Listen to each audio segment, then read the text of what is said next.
नमस्कार विद्यार्थी मित्रांनो, पीएचडी प्रवेश जे आहेत तर ते प्रवेश सुरू झालेले आहेत आणि प्रवेश झाल्यानंतर पीएचडीच्या अभ्यासक्रमाचं नामांकन हे करणं महत्त्वाचं आहे. त्यामुळे आजच्या व्हिडिओमध्ये आपण बघू की आचार्य पदवी म्हणजे पीएचडी अभ्यासक्रमाचं नामांकन करण्यासंदर्भामध्ये नेमकं विद्यापीठाला पत्राद्वारे काय सांगायचं आहे. या संदर्भामध्ये 640/2025चं 27/11/2025चं पत्र जे आहे तर ते विद्यापीठाने नामांकनाच्या संदर्भामध्ये सगळ्या संशोधन केंद्राला पाठवलं आहे. आणि या पत्राला नेमकं काय सांगायचं आहे की शैक्षणिक सत्र 25-26 करिता पीएचडी अभ्यासक्रमाला नियमित प्रवेश विद्यार्थ्यांचे नामांकन आवेदन पत्र जे आहे तर ते ऑनलाईन भरण्यासंदर्भामध्ये नेमकी कोणकोणती कार्यवाही त्यांनी करायला पाहिजे. सगळ्यात महत्वाचं आहे की सगळ्या संशोधन केंद्राला 2025-26 करिता नियमित प्रवेशित विद्यार्थ्यांचे नामांकन आवेदन पत्र 6 जानेवारी ते 15 जानेवारी 2026 पर्यंत ऑनलाईन भरण्याची कार्यवाही प्रत्येक संशोधन केंद्राला करायची आहे. त्यामुळे काळजीपूर्वक आहे का की नामांकनाची जी तारीख आहे ती नामांकनाची तारीख 6 जानेवारी ते 15 जानेवारी या दरम्यान त्यांनी या पत्राद्वारे सांगितले आहे. म्हणजे 15 जानेवारी पर्यंत सगळ्या संशोधन केंद्राला आपल्या पीएचडी संशोधन केंद्रामध्ये जे विद्यार्थी प्रवेशित झालेले आहेत नियमित विद्यार्थी त्या सगळ्या विद्यार्थ्यांचं ऑनलाईन नामांकन करण्यासंदर्भामध्ये ह्या तारखा महत्वाच्या आहेत. 6 जानेवारी ते 15 जानेवारी. ठीक आहे.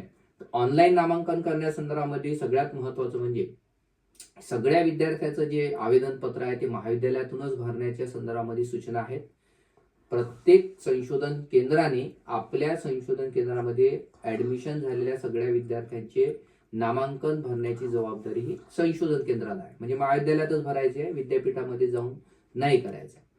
आता या संदर्भामध्ये त्यांनी काय सांगितलं आहे की संत गाडगेबाबा अमरावती विद्यापीठाचं SGBU you can apply.com या संकेतस्थळावर जाऊन कॉलेज लॉग इन ID आणि पासवर्ड हे प्रत्येक संशोधन केंद्राला जे दिलेलं आहे तर ह्या कॉलेज लॉग इन ID आणि पासवर्ड एंटर करून या संकेतस्थळावर कॉलेजच्या टॅबवर जाऊन क्लिक करून आपल्या महाविद्यालयाचा लॉग इन ID टाकावा आणि पासवर्ड टाकावा. लॉग इन करून न्यू ऍडमिशन एनरोलमेंट हे क्लिक करावं. न्यू ऍडमिशन एनरोलमेंट रजिस्ट्रेशन या पॅनलवर जाऊन संशोधनकर्त्याचे नामांकन आवेदन पत्र ऑनलाईन प्रक्रियेने भरण्यात यावं असं त्यांनी सांगितलं. ठीक आहे. त्यानंतर महाविद्यालयाने शैक्षणिक सत्र 25-26 मध्ये नामांकन करण्यासाठी प्रवेशित होणाऱ्या संशोधनकर्त्याचे ऑनलाईन रजिस्ट्रेशन करताना संशोधन कर्त्याचा जो युजर आयडी आहे हाच युजर आयडी संशोधनकर्त्याचा ऑनलाईन प्रक्रियेसाठी युजर आयडी म्हणून पदवी प्राप्त होईपर्यंत राहील. म्हणजे पीएचडीच्या ऍडमिशन पासून नामांकन आणि पीएचडीचा जो पूर्ण तुमचं अवॉर्ड होईपर्यंत सगळं पदवी प्राप्त होईपर्यंतचं हाच सगळा रजिस्ट्रेशनच्या संदर्भामध्ये प्रामुख्याने तुमचा जो लॉग इन आयडी आहे युजर आयडी आहे जो प्रत्येक विद्यार्थ्याचा तो राहील असं त्यांनी सांगितलं आहे. संशोधनकर्त्याचे नामांकन आवेदन पत्र भरताना आपल्या रिसर्च सेंटरला किंवा महाविद्यालयामध्ये प्रवेशित असलेल्या संशोधनकर्त्याचा संबंधित विषय अचूक आहे की नाही तो देखील पहा. ऑनलाईन नामांकन प्रक्रिया करतेवेळी नामांकन आवेदन पत्र अर्धवट भरला असेल बघा काळजीपूर्वक एखाद्या विद्यार्थ्याचं आवेदन पत्र भरलेलं आहे नामांकनाचा फॉर्म भरलाय परंतु तो अर्धवट आहे काही माहिती नाही आहे तर अशा वेळेस पुन्हा जर त्याला तो अर्धवट राहिलेला फॉर्म भरायचा असेल तर पुन्हा काय करायचं आहे की ऑनलाईन रजिस्ट्रेशन करतेवेळी तयार झालेला जो युजर आयडी आहे आणि जो पासवर्ड आहे प्रत्येक विद्यार्थ्याचा तो पुन्हा लॉग इन करून न्यू ऍडमिशन एनरोलमेंट रजिस्ट्रेशनवर जावं आणि टॉगल हे बटन ऑन करून कंटिन्यू करून अर्धवट भरलेलं नामांकन आवेदन पत्र पूर्ण करण्यात यावं असं विद्यापीठाने या पत्राद्वारे सांगितलं आहे. संशोधनकर्त्याचे ऑनलाईन नामांकन आवेदन पत्र ऑनलाईन प्रक्रियेद्वारे भरल्यानंतर अशा विद्यार्थ्याची युजर आयडी आणि पासवर्ड महाविद्यालयाच्या ऑनलाईन पोर्टलवर परीक्षा आवेदन पत्र भरण्यासाठी स्टुडंट लॉग इन डिटेल्स या पॅनलवर परीक्षा निहाय उपलब्ध होतील. म्हणजे विद्यार्थ्याचा लॉग इन आयडी आणि पासवर्ड जे आहे ते जर विसरलं तर विद्यार्थ्याचा जो युजर आयडी आणि पासवर्ड आहे ते महाविद्यालयाच्या ऑनलाईन पोर्टलवर राहील.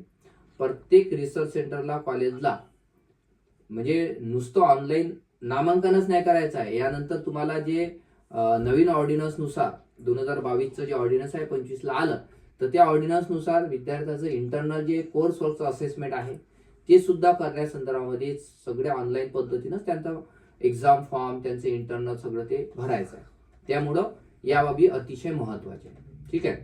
त्यानंतर संशोधनकर्त्याचे नामांकन आवेदनपत्र ऑनलाईन भरल्यानंतर महाविद्यालयाने स्टुडंट व्हेरिफिकेशन या पॅनलवर जायचं आणि college PhD course work registration enrolment संबंधित परीक्षेची माहिती भरून फॉर्म टाईपमध्ये एनरोलमेंट सिलेक्ट करावं आणि विद्यार्थ्याचे नामांकन आवेदनपत्र व्हेरीफाईड करावं.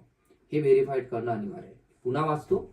काय म्हटलं त्यांनी? संशोधनकर्त्याचे म्हणजे जे पीएचडीचे विद्यार्थी आहेत त्यांचं नामांकन आवेदनपत्र भरल्यानंतर स्टुडंट व्हेरिफिकेशन आपल्याला करायचं आहे.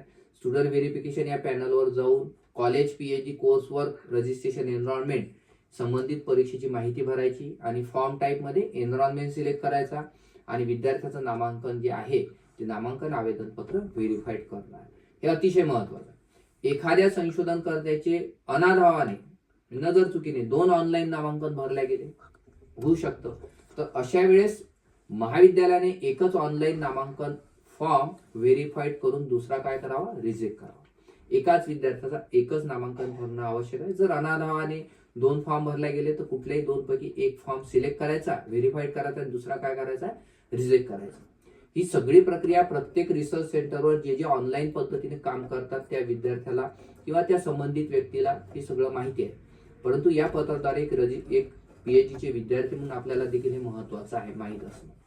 महाविद्यालयाने संशोधनकर्त्याचे ऑनलाईन नामांकन आवेदनपत्र व्हेरीफाईड करून संशोधनकर्त्याची यादी रिपोर्ट सेक्शन मध्ये स्टुडंट व्हेरिफिकेशन मध्ये जाऊन एनरोलमेंट सिलेक्ट करून संशोधनकर्त्याचे ऑनलाईन नामांकन आवेदनपत्र भरल्याची यादी काढावी.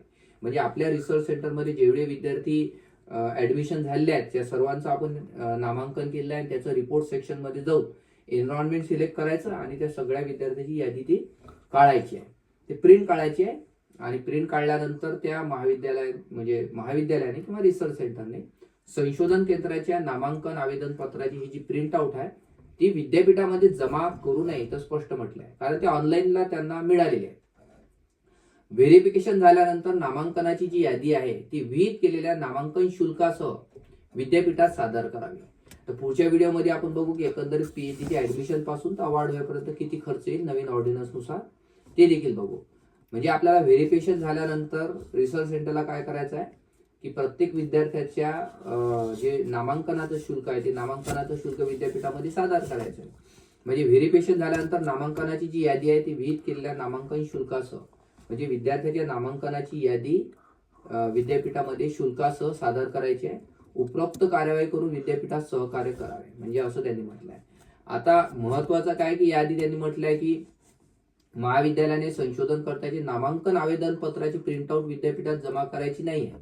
आवेदन पत्राची प्रिंटआउट जमा करायची नाही. काय करायचं आहे? व्हेरिफिकेशन झाल्यानंतर नामांकनाची यादी म्हणजे किती विद्यार्थ्यांचं नामांकन झालं आहे ते एकत्र विद्यार्थ्यांची यादी तयार होईल. ती जी यादी आहे ती यादी प्रामुख्यानं प्रत्येक विद्यार्थ्याचं जे शुल्क आहे नामांकनाचं ते भरून विद्यापीठामध्ये सबमिट करावं असं त्यांनी सांगितलं. नामांकन शुल्क आणि संशोधनकर्त्याचे नामांकन अर्ज म्हणजे फीज, एनरोलमेंट फीज आणि एनरोलमेंट फॉर्म जो आहे तर ते भरल्यानंतर संबंधित सेंटरच्या लॉग इन मधून अशा सर्व संशोधनकर्त्याचे एकत्रित जे आहे ते एकत्रित करायचं आणि ऑनलाईन पेमेंट गेटवे मध्ये पेमेंट केल्यानंतर म्हणजे पेमेंट सुद्धा एनरोलमेंटचं ऑनलाईनच आहे. त्या ऑनलाईन पेमेंट गेटवे मध्ये पेमेंट केल्यानंतरच संशोधनकर्त्याची लिस्ट व्हेरीफाईड करावी. म्हणजे पेमेंट केल्यानंतरच विद्यार्थ्याची यादी ही अपडेट किंवा व्हेरीफाईड होईल. मग शुल्क पावती तुमची जी ऑनलाईनची फी जी आहे त्याची पावती, व्हेरीफाईड लिस्ट जे आहे ते व्हेरीफाईड लिस्ट मध्ये अधिसूचित केलेल्या प्रामुख्याने शेड्यूल नुसार विद्यापीठामध्ये सादर करणं गरजेचं आहे. याच्यामध्ये सगळ्यात महत्वाची सूचना की संशोधनकर्त्याच्या ऑनलाईन प्रक्रियेद्वारे नामांकन आवेदन पत्र भरल्यानंतर तयार झालेल्या युजर आयडी आणि पासवर्ड मध्ये स्टुडंट लॉग इन मधूनच त्यांचे पीएचडी कोर्सवर परीक्षा आवेदन पत्र सुद्धा ऑनलाईन भरण्यात येईल.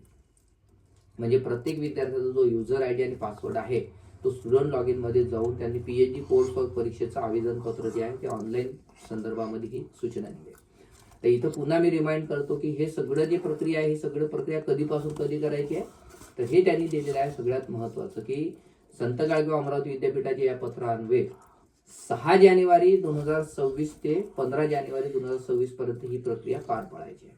तर अशा प्रकारे आपण नामांकनाच्या संदर्भामध्ये महत्त्वाच्या सूचना या व्हिडिओमध्ये पाहिल्या. पुढच्या व्हिडिओमध्ये आपण या संदर्भामध्ये त्याची फीचं स्ट्रक्चर असो आणि ऍडमिशनचा जो फॉर्म आहे त्याविषयी आपण माहिती पाहणार. धन्यवाद.